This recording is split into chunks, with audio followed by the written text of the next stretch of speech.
Está no ar mais um Saúde em Dia com Paula Caminha. Eu convido você a nos acompanhar a partir de agora com muita informação de qualidade aqui na sua telinha do SBT. Nos acompanhe.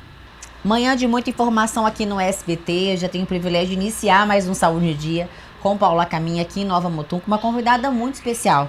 Jéssica Moraes, ela que é enfermeira obstetra e auxilia, gente, no preparo pré e pós, né, operatório da obstetrícia. Doutora, muito bem-vinda, é um privilégio recebê-la aqui. Obrigada pelo convite, fico muito feliz.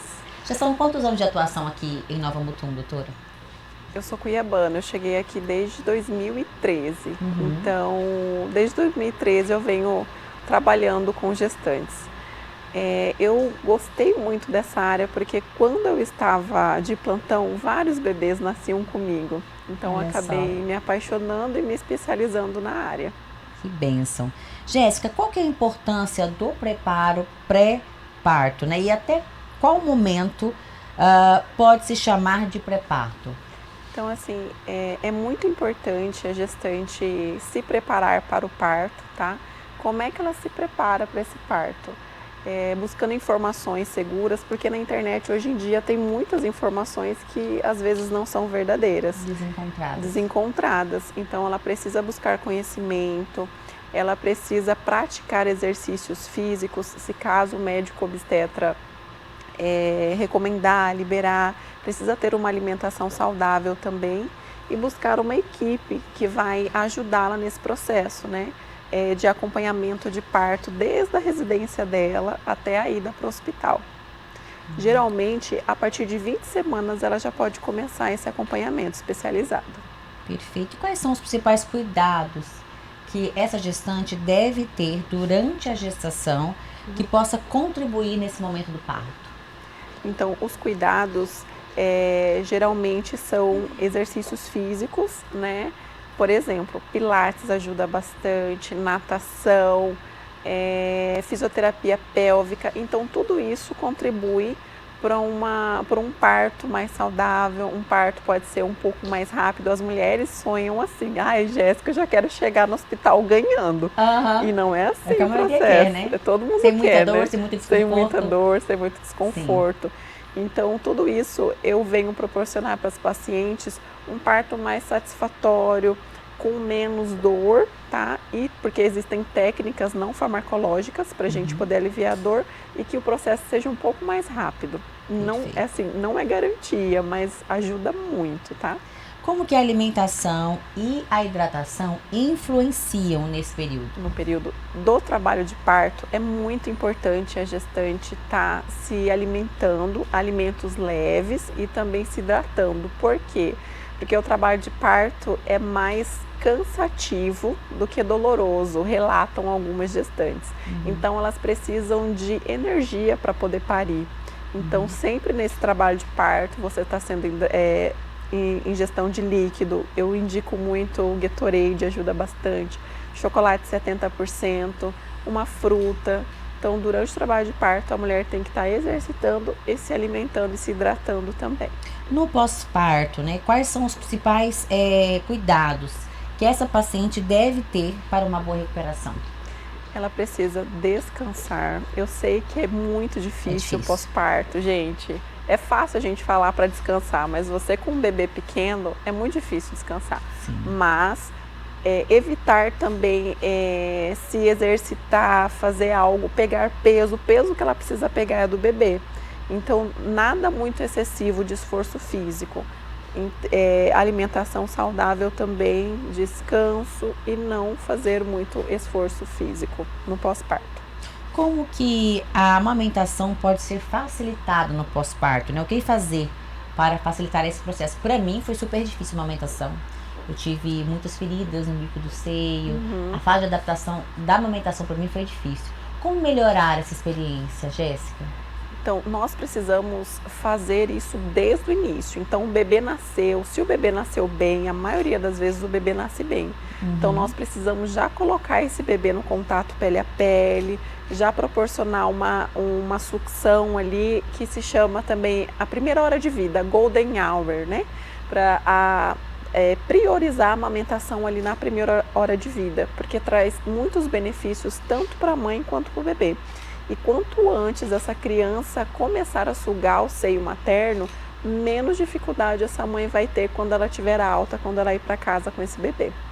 Existe alguma recomendação especial quando é necessário uma intervenção, uma indução ao parto?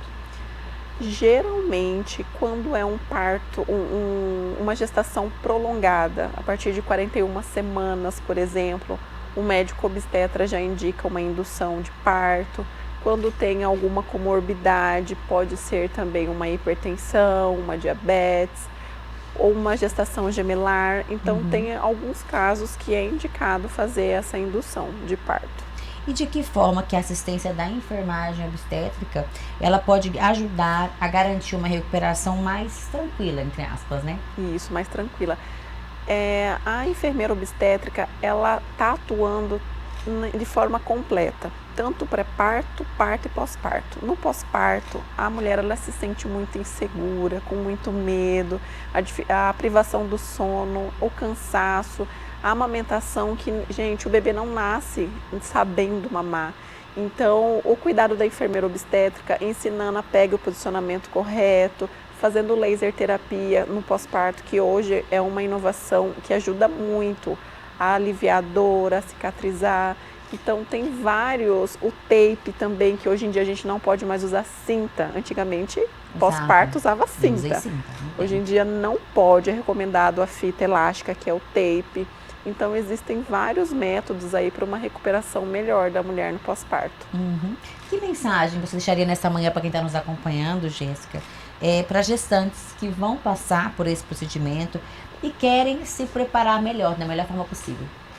Então, eu convido as gestantes, né, a buscarem conhecimento, a se exercitarem, a levar uma vida mais saudável possível, a procurar uma profissional que pode te proporcionar um pré-parto, um trabalho de parto mais tranquilo, com menos ansiedade, com menos dor, que o processo pode ser um pouco mais rápido. Com certeza, muito obrigada pela Obrigada sua participação. você. Para quem queira acompanhar o seu trabalho nas redes sociais, qual o seu Instagram, onde você atende aqui em Nova Mutum? O meu Instagram é @bem-estar-materno. Eu atendo atualmente na Clínica Ama, na Rua dos Flamboyants, 189, no centro. Muito obrigada, viu, Jéssica? Obrigada a você. Vocês que nos acompanharam, eu falo sempre que a informação ela só começa aqui, ela continua através de você, que pode se inscrever no nosso canal Dr. Cash, compartilhar e replicar todas as informações contidas lá. Obrigada.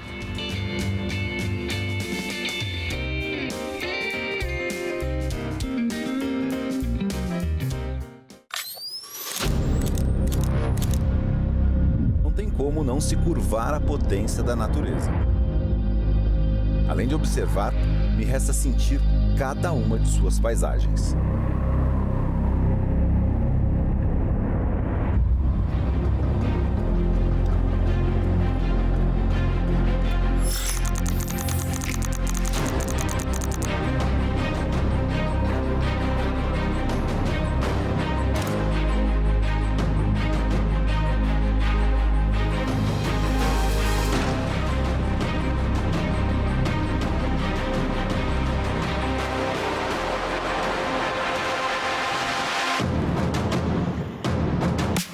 Não é só bonito, é muito forte. É como dirigir o Haval H6 GT, sentindo toda a potência dos 393 cavalos, combinado com os 2 motores elétricos e um motor a combustão. É poder desbravar esse cerrado com uma energia limpa.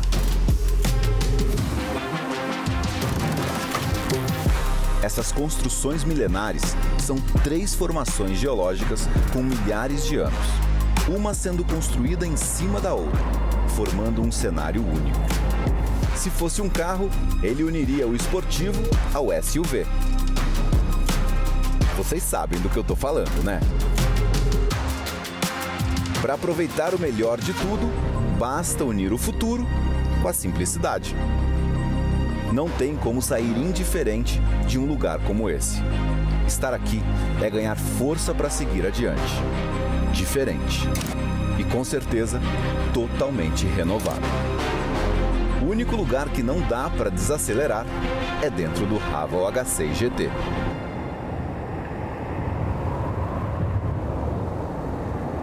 O amanhã chegou na Chapada dos Guimarães. Hello, tomorrow. Na Vitaforma, nosso propósito vai além da suplementação. Acreditamos que investir em saúde é construir um futuro de qualidade, energia e vitalidade. Com nossa linha de suplementos de alta qualidade, como a creatina, a VitaCarb, Vital Q12, a melatonina, o ômega 3 e a creatina em goma, oferecemos soluções práticas e eficazes para quem busca viver mais e melhor. Escolher Vitaforma é priorizar sua saúde e a sua longevidade. Somos mais que uma marca de suplementos. Somos um parceiro na sua jornada de bem-estar e evolução. Vive intensamente. Invista em você.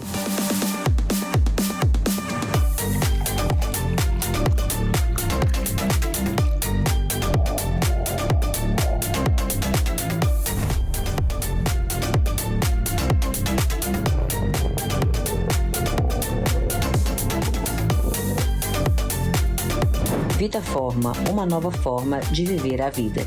Conheça a farmácia de manipulação Splendore. Oferecemos um ambiente aconchegante, um laboratório completo para manipular as suas fórmulas e uma linha própria e exclusiva da La Splendore, com produtos de skincare e suplementação. Na Splendore, você pode também agendar uma consulta farmacêutica para obter orientações personalizadas. Visite nossas unidades em Rondonópolis e Primavera do Leste. Splendore Farmácia de Manipulação. Há 11 anos, suplementando saúde.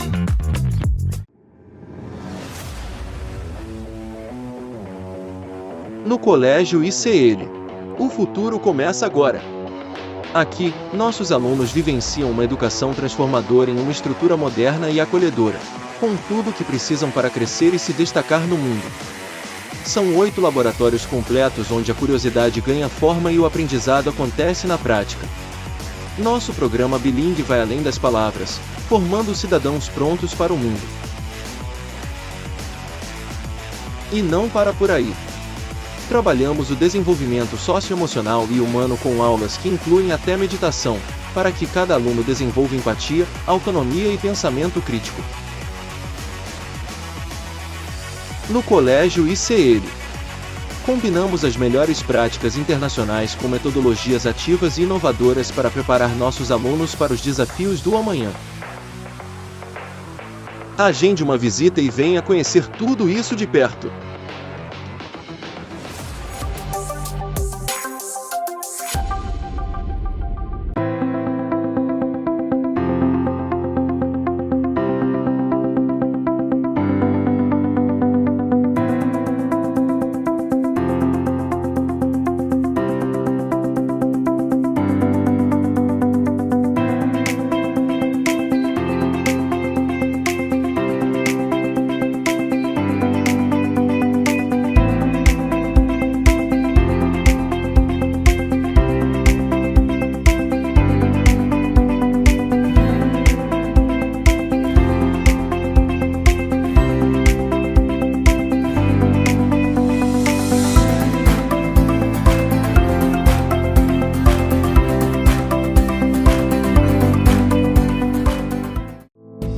Com sede em Cuiabá, a Oncolog é uma moderna e completa clínica para prevenção e tratamento de câncer.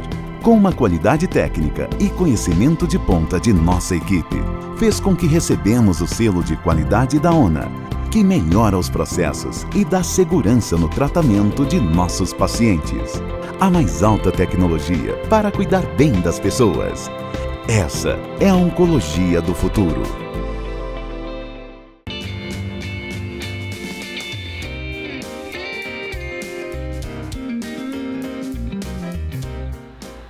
Dando continuidade à nossa manhã de muita informação aqui no SBT, eu tenho o privilégio de receber aqui pela primeira vez a doutora Estefânia Dorigon, ela que é psicoterapeuta e psicopedagoga. Doutora, muito bem-vinda, é um privilégio recebê-la aqui. Prazer é todo meu, me sinto muito lisonjeada de receber esse convite. Você que atua nessa área, né, doutora? Hoje vamos falar sobre transtornos do neurodesenvolvimento e também transtornos mentais. Para iniciar o nosso bate-papo nessa manhã, doutora Estefânia, o que vem a ser os transtornos do neurodesenvolvimento e como eles afetam a vida das pessoas? Sim. Bom, os transtornos do neurodesenvolvimento são condições neurológicas que causam grandes impactos no desenvolvimento normal e saudável de habilidades como atenção, memória, percepção, linguagem, a comunicação, solução de problemas e também a interação social.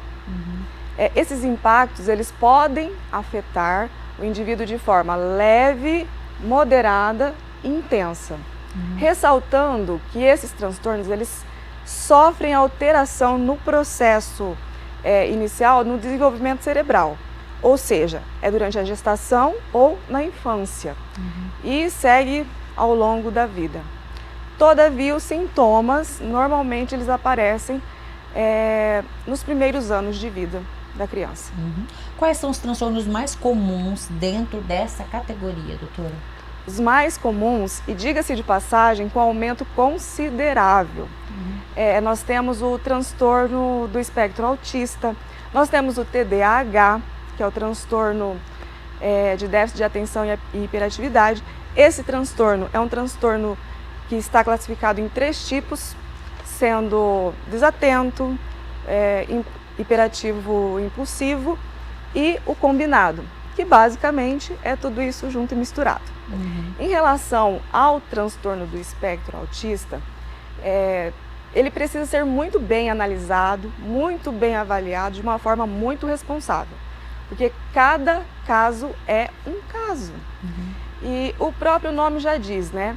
Esse transtorno, ele é compreendido em um espectro e pode se encaixar em qualquer parte dele. Aí temos também os distúrbios de aprendizagem, dislexia, disgrafia, descalculia e por aí vai. E entra também nesse quadro a deficiência intelectual, que também tem graus variados e essa deficiência ela causa limitações na capacidade de realizar atividades consideradas normais na vida diária. Eu considero atualmente esses os mais comuns da categoria. Como diferenciar, doutor, um atraso no desenvolvimento de um transtorno neurodesenvolvimental? Como diferenciar? Sim. O atraso, ele é quando se espera que uma criança desenvolva determinada habilidade com certa idade, uma idade X, né? Mas ela acontece, porém, de uma forma mais lenta, necessitando aí de alguns estímulos, né? Mas nós sabemos que ela vai acontecer. Agora, quando nós estamos falando de um transtorno neurodesenvolvimental, nós estamos tratando de um quadro grande de dificuldade, né, e grave na aquisição de aprendizagens e que necessita de intervenção especializada. Então, assim, esse mecanismo ele pode envolver profissionais de diferentes áreas de formação, atuando em conjunto para obter um bom resultado. Além dos transtornos do neurodesenvolvimento, quais são os transtornos mentais, doutora, mais recorrentes hoje? Sem dúvida alguma, temos no topo o transtorno de ansiedade generalizada. Nós estamos, de verdade, vivendo numa sociedade que está contaminada pelo TAG. Nós sabemos que a ansiedade em si, ela é uma emoção comum para o ser humano. Porém, a partir do momento que essa emoção começa a atrapalhar os seus afazeres do dia a dia, os seus hábitos da sua rotina, aí não se trata mais de uma emoção que você tem o controle. Aí já estamos falando, então, de um transtorno de ansiedade que tomou as rédeas da vida da pessoa. E por que eu falei da ansiedade primeiro? Porque depois de muitos estudos realizados, chegaram à conclusão que muitos dos transtornos mentais surgiram após anos de casos de ansiedade não tratada, como a própria depressão. Então, concluíram que 5 anos antes de uma pessoa ser diagnosticada com depressão, uma porcentagem grande apresentavam quadros de ansiedade grave. Então, temos a depressão, a ansiedade, toque, transtornos alimentares, transtorno bipolar, transtorno borderline, que é muito difundido, confundido com o bipolar, burnout, que nós temos aí agora também recentemente uma lei que vai entrar em vigor em maio, que dá esse amparo para o burnout, e também uma série de transtornos mentais bem recorrentes atualmente. Perfeito. Como que esses transtornos eles podem impactar, doutora, no aprendizado e comportamento e a rotina dessas crianças e adultos? Potencializando cada vez mais as dificuldades de aprendizagem, prejudicando a linguagem, bem como a comunicação, encontrando grandes desafios na rotina, quando estamos falando assim, em relação a cumprir regras, da própria habilidade de socialização, prejuízos tanto físicos como socioemocionais, afetando diretamente na questão da concentração, raciocínio e também do humor, sendo criança, adolescente ou até mesmo adulto. Existe uma relação, doutora, entre transtornos do neurodesenvolvimento e transtornos mentais na vida adulta? Qual que é essa relação? Olha, essa pergunta ela é muito importante aos meus olhos. Sabe por quê? Até poucos anos atrás, não se ouvia falar sobre autismo, TDAH, TOD, entre outros que eu já falei aqui. Sim. Então, automaticamente, não recebia o tratamento devido e necessário. E não é porque não existia, na verdade, sempre existiu. Eles só recebiam outros nomes. Automaticamente, a conduta não era mais assertiva. E o que ocorre com uma pessoa que cresceu com um transtorno do neurodesenvolvimento e não recebeu o acompanhamento adequado? É que no decorrer dos anos vai se acumulando uma série de comorbidades que só prejudicam cada vez mais o quadro. Então sim, existe relação entre o transtorno do neurodesenvolvimento e transtornos mentais. O nosso sistema nervoso central, ele é muito complexo. E nele estão envolvidos tanto os fatores genéticos como os ambientais. Uhum. Como que é feito, doutor, o diagnóstico desses transtornos, né? E quais os profissionais devem estar envolvidos nesse acompanhamento? O diagnóstico, ele não é tão simples assim como se pensa, né? Porque as possibilidades de um diagnóstico, elas são inúmeras. Uhum. Então, ele não acontece de forma rápida, tão somente com um único profissional. Normalmente, em um primeiro momento, o paciente ele passa por uma consulta, né, com um profissional especializado, que vai ouvir a queixa, fazer uma investigação do histórico de vida, de doenças e casos na família, e assim, hipóteses diagnósticas são levantadas. E, de acordo com o caso, é realizado encaminhamentos para outros profissionais, para que realizem as devidas avaliações e deem seus pareceres diagnósticos, para que juntos, novamente, possam chegar a uma conclusão acerca do que temos em nossas mãos. Em relação aos profissionais envolvidos, ocorre de acordo com a necessidade individual de cada paciente. Uhum. Mas, na maior parte dos casos, nós temos psiquiatras, neurologistas, fonoaudiólogos, fisioterapeutas, psicólogos, psicoterapeutas, psicopedagogos, pediatras, oftalmologistas.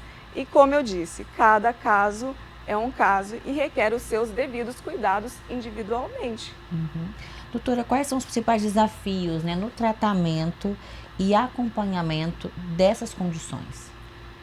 Olha, são muitos os desafios. Eu poderia listar facilmente eles aqui, mas chega a ser até polêmica essa questão. Mas vamos lá. Primeiro desafio já está ali na hipótese diagnóstica, porque vem a questão da negação. E é mais comum do que a gente pensa, né? Então, existe todo um processo, um trabalho a ser feito, não somente com o paciente, mas também com todos que com ele convivem. Depois vem uma enxurrada de informações que até então eram desconhecidas por todos. E eu falo isso com propriedade, tanto como profissional e também como uma mãe atípica. E os desafios, eles são diários, todos os dias vividos, tanto pelo paciente como os que convivem com ele. Outro desafio que eu posso também citar aqui, sem ser cancelada, que virou moda, né? Brincadeiras à parte, é a questão da sociedade em si. Infelizmente, ainda temos mais dedos para apontar e julgar do que mãos para segurar. E esse é um desafio muito importante a ser tratado. E temos também a falta de condições aos tratamentos indicados, que também é uma realidade da saúde pública, que ainda não consegue atender de forma efetiva todos que dela necessitam. E eu não estou falando a nível regional, estou falando a nível nacional. Em relação ao tratamento particular, o desafio está na resistência, em compreender a real necessidade dos devidos acompanhamentos e das intervenções para o desenvolvimento pleno e saudável. Quando um profissional encaminha um paciente para outros profissionais, é porque ele viu a necessidade do suporte que aqueles podem dar e são capacitados para isso. Perfeito, doutora. O que os familiares e educadores podem fazer para apoiar pessoas com esses transtornos? Bom, o primeiro ponto é o acolhimento. Muito se fala sobre inclusão, mas será mesmo que nós estamos em um mundo que vive a inclusão? A minha opinião, eu estou falando assim, da minha opinião, é que as pessoas têm uma ideia ainda distorcida em relação ao que é inclusão. Segundo ponto é a questão de ofertar às pessoas com transtorno condições físicas e socioemocionais para que elas possam se desenvolver da melhor forma possível. Isso inclui uma rede de apoio, em que a escola faz parte, a família faz parte e os profissionais da saúde também fazem parte. E são fundamentais para o direcionamento dessas famílias, bem como dos educadores. Eu costumo dizer que é uma tríade que funciona, que dá certo, desde que não falte nenhum desses lados dessa tríade. Para finalizar com chave de ouro a sua participação aqui hoje, doutora Estefânia, qual mensagem você deixaria para quem busca entender melhor esses transtornos e oferecer, assim, um apoio adequado? O que eu gostaria de passar para todos é que nós temos dificuldades, assim como nós também temos habilidades.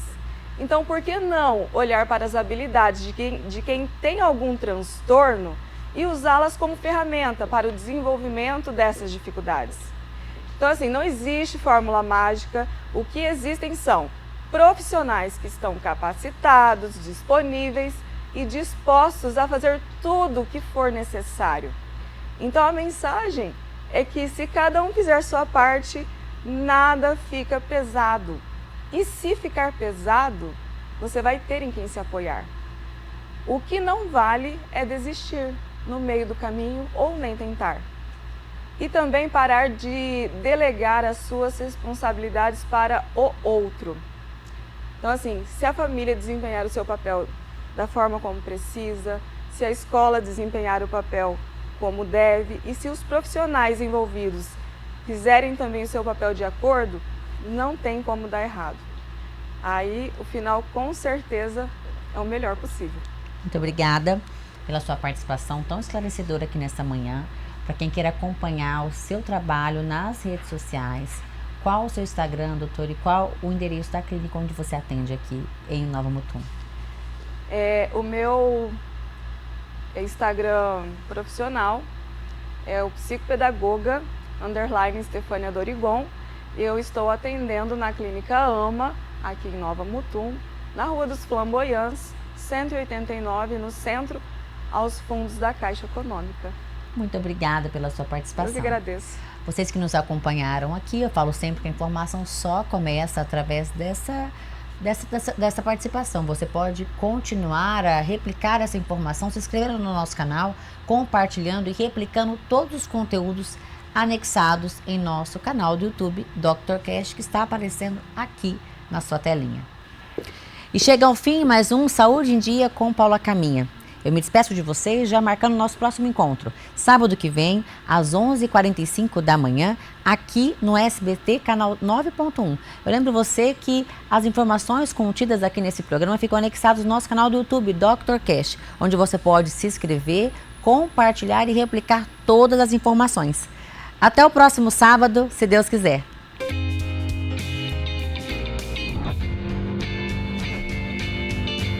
Vitaforma, uma nova forma de viver a vida.